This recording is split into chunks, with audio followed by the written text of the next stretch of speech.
Before the term fake news was common, the media has been publishing unsubstantiated and poorly researched news that has ultimately made the world dumber.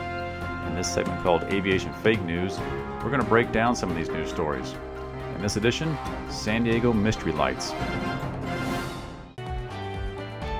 They always say look to the skies, you might find something you're not aware of. Mystery lights in the sky Monday night, seen across San Diego. They're just appearing. Tijuana that left everyone with the same question. What is that? ABC 10 News reporter Sofia Hernandez talked to people who witnessed that spectacle and uncovers what the lights could really be. This was something different. It just was, and it felt something different too. Natasha Reichert and her mother Donna were taking a late night stroll when they saw two pulsating lights in the sky. What do you? Oh, I definitely thought it wasn't from here. They raced back to their perch that overlooks La Jolla. They compared the lights to a plane, a boat, and were unsure of what it could be. And these were coming back and going, moving different directions, and then all of a sudden getting clustered together. And it was just not. It was definitely not of this world.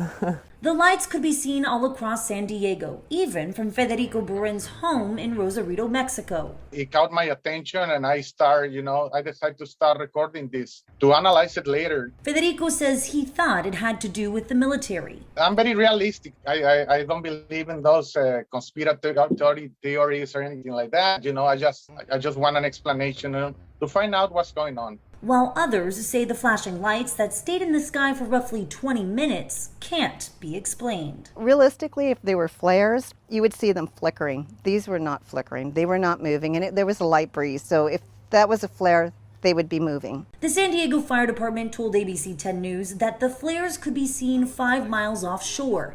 They believe the orange glow was flares. The Coast Guard told ABC 10 News they believe the Navy was conducting flare training with expired flares.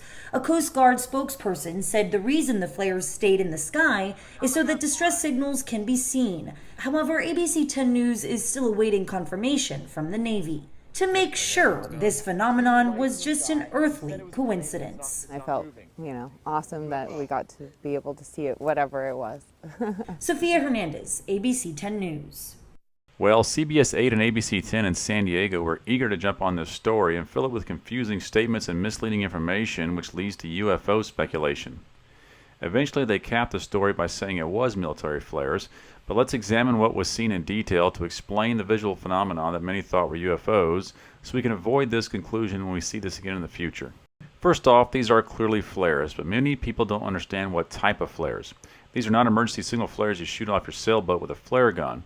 These are military flares designed to be dropped from aircraft to illuminate a battlefield. More specifically, it is probably the Lu-2 family of paraflares, which means it is a flare suspended from a parachute. The Lu-2 can be carried on helicopters, cargo planes, and fighter aircraft, with potentially up to 12 or more on a fighter aircraft, depending on the type of aircraft and configuration, and many more can be carried on a C-130. It has up to 2 million candle power illumination and burns for about 4 to 5 minutes. It can be set to drop as singles or multiples with spacing in between drops to give it a pattern you see in the videos. There are different ways to illuminate a target area with paraflares. They can be shot from artillery as well, but Artillery looks a little bit different because of the way they are employed. Artillery flares are shot over a specific spot over the battlefield and are set to ignite at a certain altitude. Because of this, they tend to start at the same spot and descend in the same path as the previous flare did. Of course, there can be multiple barrels shooting at the same time, so patterns can vary. Artillery flares tend to be employed lower to the ground because they don't burn as bright or as long as the Lu-2. Paraflares that are dropped from aircraft have a more horizontal employment because the launching aircraft is moving horizontally. That pattern can be recognized by one flare igniting, and as it falls, the aircraft continues in its horizontal path and releases another flare, continues and releases another flare. This gives the familiar pattern of 3 to 4 flares in a row with a vertical stair-step pattern. And because the lowest flare was the first one to be dropped, it is usually the first one to burn out, followed by the middle flare, and lastly the highest flares. And as the aircraft comes back around for another drop, the next set of flares will be higher than the ones that were previously dropped because they have been falling under the parachute the entire time while the aircraft was repositioning. There will be inconsistencies in the patterns because the flares sometimes don't light off or the parachute tears and it falls at a faster rate than designed. The wind may be turbulent or many other imperfections that change the typical patterns I just explained. But with all the flares launched near San Diego, the overall pattern remains consistent. Now we have a populace that isn't sure what they are looking at, and the media fuels the uncertainty by using unnecessary phrases to describe these lights, such as mystery lights. The floating bulbs of mystery. These mysterious lights that appeared off of our coast. Now these spooky sightings, these floating bulbs of mystery. And then the media goes to social media to get reactions which are not based in reality or science, which promotes hysteria and weakens the journalistic integrity of the story. Look, these lights, while a mystery really throughout much of the night, shook up social media. You could see people talking about them in San Diego as well as in Tijuana. Yes, you could see them all the way in Mexico. People jumping down the rabbit hole on Reddit as well as other threads asking if these could be UFOs or could they be flares used for military exercise. Maybe even a call for a second season of Kenobi or some sort of Stranger Things stunt. Nobody really knows right now. People that are chiming in on social media, they're all seeing the group of those lights floating in the sky together.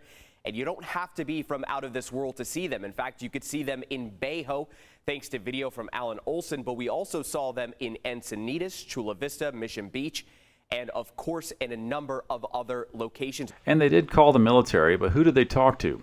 Just because someone answers the phone at Camp Pendleton or NES North Island doesn't mean they are the person that would have any access to information on current military operations. At that time of night, they are the assistant duty officer that is manning the phone and taking messages. And they completely disregard other bases in the area that could be operating aircraft off the coast, like Naval Air Facility El Centro or Marine Corps Air Station Yuma, or even an aircraft carrier. Who they should have called was Fleet Area Control and Surveillance Facility San Diego at NES North Island. They schedule and control the ranges off the coast of San Diego and could have easily told them who was operating in the area. One piece of the puzzle that was never brought up was where the flares were. They kept saying vague things like over San Diego or off the coast. But here are two shots from social media that will help explain where these flares were. The first video is from Gabe Gunlock, and I estimate he was around the Bankers Hill neighborhood looking west. His line of sight is over the western side of Lindbergh Field and continues on towards Point Loma out to sea.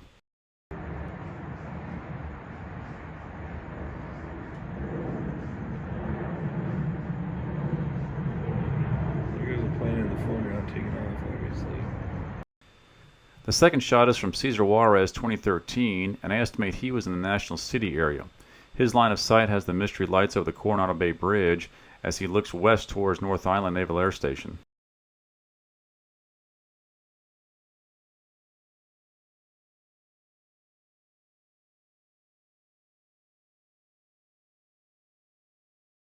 If you continue to follow these two lines of sight west, you will see that they both converge on San Clemente Island.